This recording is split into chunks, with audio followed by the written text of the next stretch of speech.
તો ગુજરાતની તમામ સરકારી હોસ્પિટલનું અત્યારે હેલ્થ ચેકઅપ કરી રહ્યું છે જનતાના હિત માટે ન્યૂઝ કેપિટલ ગુજરાતનું આ મિશન હેલ્થ કે જ્યાં ન્યૂઝ કેપિટલ પર વડોદરાથી હવે જોઈશું કે હોસ્પિટલનું હેલ્થ ચેકઅપ ત્યાંની શું રિપોર્ટ કાર્ડ સામે આવી રહ્યા છે। વડોદરાની સિવિલ હોસ્પિટલમાં સ્ટાફની અછતથી દર્દીઓ પરેશાન થઈ ઉઠ્યાના જે સવાલો છે તે પણ સામે આવ્યા હતા, જ્યાં પૂરતો સ્ટાફ નથી અને તેને જ કારણે દર્દીઓ કલાકો સુધી લાઇનમાં ઊભા રહેવા માટે મજબૂર બન્યા છે।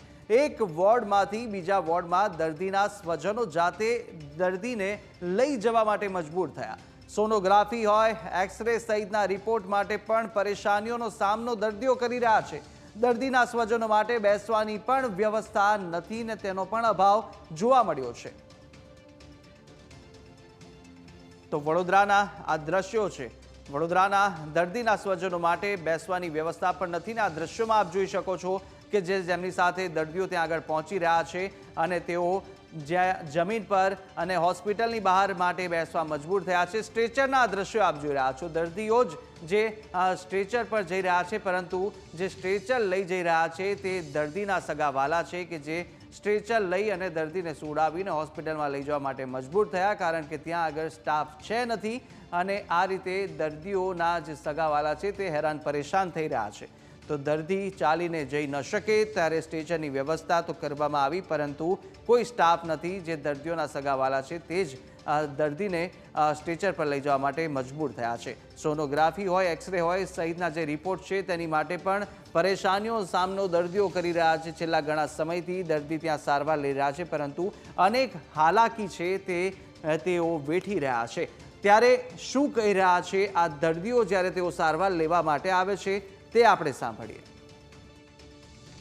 જ્યારે સ્ટ્રેચરની વાત કરીએ કે ભાઈ સ્ટ્રેચર કઈ જગ્યાએ છે તો સર્વન્ટ કહે છે કે ભાઈ સ્ટ્રેચર નથી, એટલે કહેવાનો મતલબ કે આટલી મોટી સયાજી હોસ્પિટલ છે અને જ્યારે આરોગ્ય મંત્રી આવતા હોય છે ત્યારે લાલી લિપસ્ટિક પાવડર લગાવીને મસ્ત કરવામાં આવે છે, સ્ટ્રેચરોની સંખ્યામાં વધારો કરવામાં આવે છે, એટલે મંત્રી તંત્રી જંત્રીઓને સારું દેખાડવા માટે ઓનલી આ લોકો નાટકો કરે છે। પરંતુ હકીકતની અંદર જ્યારે ઓચિંતી વિઝિટ કરવામાં આવે તો ચોક્કસથી માહિતી મળી શકે છે કે અહીંયા ગાડી ઘણી લાલિયાવાળી જોવા મળે છે, સર્વન્ટોનો અભાવ જોવા મળે છે, સિક્યુરિટી સ્ટાફનો અભાવ જોવા મળે છે, સાથે સાથે અહીંયા ગાડી જે જગ્યા ઉપર ડોક્ટરો પણ નથી હોતા। એટલે કહેવાનો મતલબ કે જ્યારે દર્દી અહીંયા ગાડી આવતો હોય છે તો ચોક્કસથી દર્દીનો પરિવારજન પણ એ દર્દી બની જતો હોય છે, એવી પરિસ્થિતિનું નિર્માણ થયું છે। मेरा बच्चा है 5 दिन से एडमिट है और ट्रीटमेंट तो लगभग चल रहा है, कोशिश भी है मैडम डॉक्टर लोगों की, बाकी बैठने की व्यवस्था नहीं है, पानी पीने की व्यवस्था नहीं है, वैसे धूप में बैठते हैं और क्या बस इधर उधर घूमते हैं, बस सोने की और बैठने की व्यवस्था नहीं है यहाँ पे।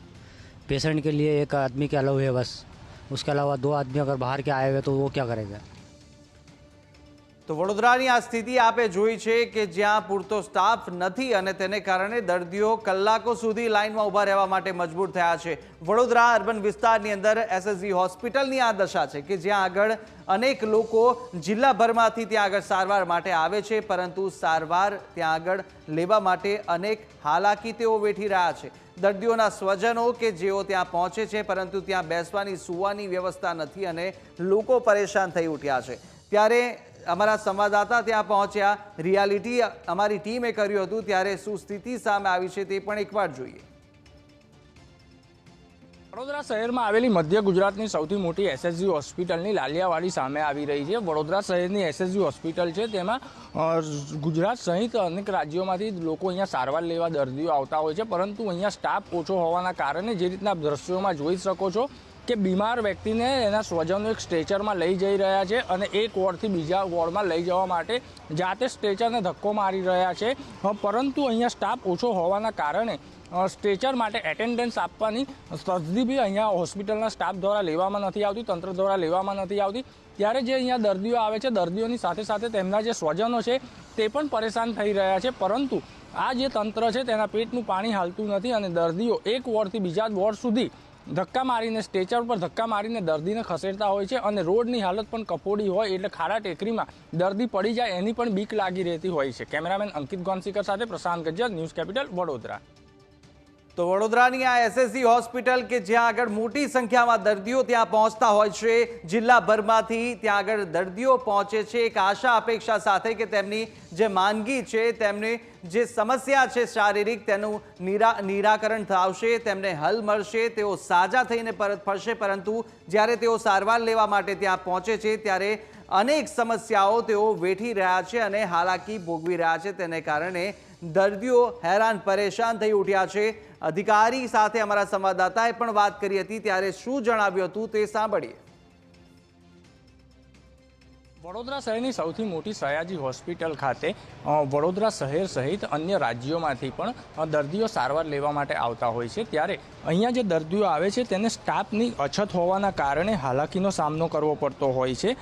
જે રીતના અત્યારે સર્જિકલ વોર્ડ છે 24 નંબર, ત્યાં આપ જે દર્દીને જોઈ રહ્યો છો સ્ટ્રેચરમાં છે, એ દર્દી છેલ્લા 1 કલાકથી અહીંયા એક્સરે રૂમની બહાર એક્સરે પડાવવા માટે આવ્યા છે. પરંતુ સ્ટાફની કમી હોવાના કારણોસર એમને કંઈ ને કંઈ અહીંયા લાઇનમાં ઊભું રહેવું પડ્યું હોય છે. ત્યારે આ દર્દી અત્યારે છેલ્લા 20 દિવસથી વોર્ડની અંદર દાખલ કરવામાં આવ્યા છે અને સારવાર હેઠળ છે. ત્યારે એક્સરે પડાવવા માટે 1 કલાકથી લાઇનમાં ઊભા રહેવું પડે છે. અને સાથે સાથે સૌથી મહત્ત્વની બાબત એ છે કે એમની સાથે જે પરિવારજન આવ્યા છે એ એકલા એક મહિલા જ છે. પરંતુ આ જે સ્ટ્રેચર છે વોર્ડથી લઈ અને જે 24 નંબર સર્જિકલ વોર્ડ છે ત્યાં સુધી તેમને જાતે ખેંચીને લાવવા પડે છે. એટલે કંઈ ને કંઈ કહી શકાય કે દર્દીની સાથે સાથે હવે જે દર્દીના સંબંધી છે તેમને પણ પરેશાનીનો સામનો કરવો પડતો હોય છે. ત્યારે આપણે એમની સાથે વાત કરીશું. કેટલા દિવસથી તમે અહીંયા દાખલ છો? અહીંયા સાહેબ 20 વર્ષથી 20 દિવસ. શું થયેલું તમને? મારે એક્સિડન્ટ થયું હતું. અત્યારે એક્સરે પડાવવા આવ્યા છો? કેટલા સમયથી અહીંયા ઊભા છો? 2 કલાક જેવું થઈ ગયું. 3 વાગે કહેશે. 3 વાગે હજી. કચરો ફેંકવાનું ત્યાંની વાત. તમને કેટલી હેરાનગતિ થાય છે? બહુ જ થાય છે, બહુ જ થાય છે. ઉઠાડવાનું, બેહાડવાનું, લઈને આવવાનું, જવાનું, બહુ હેરાન થઈ જવાય છે સાહેબ. અત્યારે કોઈ નથી, એમ શું કરવાનું? અત્યારે નાનો મોટો છોકરો હોય એમને નથી, માણસ નથી પપ્પા, નથી મમ્મી, કોઈ નથી. પોતે ભાભીશું. અહીં દવાખાનામાં દાખલ છે, અહીંયાનો સ્ટાફ હશે તે મદદ કરે છે કે તે પણ મદદ? ટીપ ના અહીંથી આપે છે, જમવાનું અહીંથી આપે છે. પણ જે સ્ટાફ છે આ સ્ટ્રેચર તમે જાતે લઈને આવો? હા સાહેબ, શું કરવાનું? આવું થાય છે. કોઈ સાથે હોય તો થાય. અત્યારે મારી કને 1 રૂપિયો ભર નથી, પૈસા પણ નથી. અમને પાટાના માંગે છે, એક પાટો લાવો, કઈથી લાવું? આ ચડપી નથી, બધું પણ નથી. એમ અત્યારે પૈસાનું જરૂર છે. સારવાર વ્યવસ્થિત કરવામાં બરાબર કરવામાં આવે છે? હા, સારવાર કરવામાં બરાબર છે. બોટલ ચડાવે છે સાહેબ, શું કરું? બિલકુલથી. એટલે આ જે પરિવાર છે ગોધરાથી આવ્યો છે અને એક્સિડન્ટ થવાના કારણે અહીંયા એસએસજી હોસ્પિટલના વોર્ડમાં દાખલ છે. પરંતુ આપ જે રીતના એમની વેદના સાંભળી, એમની પાસે પૈસા પણ નથી. જ્યારે અહીંયાથી સ્ટાફ દ્વારા અહીંયાથી બહારથી દવાઓ મંગાવવામાં આવે છે, પાટા મંગાવવામાં આવે છે અને સ્ટ્રેચર વોર્ડમાંથી લઈને 1-1.5 કિલોમીટર સુધી તેમને જાતે એક મહિલા છે, મહિલા જાતે ખેંચીને આવે છે દર્દીને અને અહીંયા લાઇનમાં ઊભું રહેવું પડે છે. ત્યારે હાલ પણ એ 1 કલાકની ઉપરનો સમય થઈ ગયો ત્યારથી એ લાઇનમાં છે અને હવે એવું કહે છે કે હમણાં તમારી સારવાર નહીં થાય, એક્સરે નહીં થઈ શકે, જેના કારણે એ લોકોને ઘણી બધી મુશ્કેલીનો સામનો કરવો પડી રહ્યો છે. કેમેરામેન અંકિત ગોંસીકર સાથે પ્રશાંત ગજ્જર, ન્યૂઝ કેપિટલ, વડોદરા.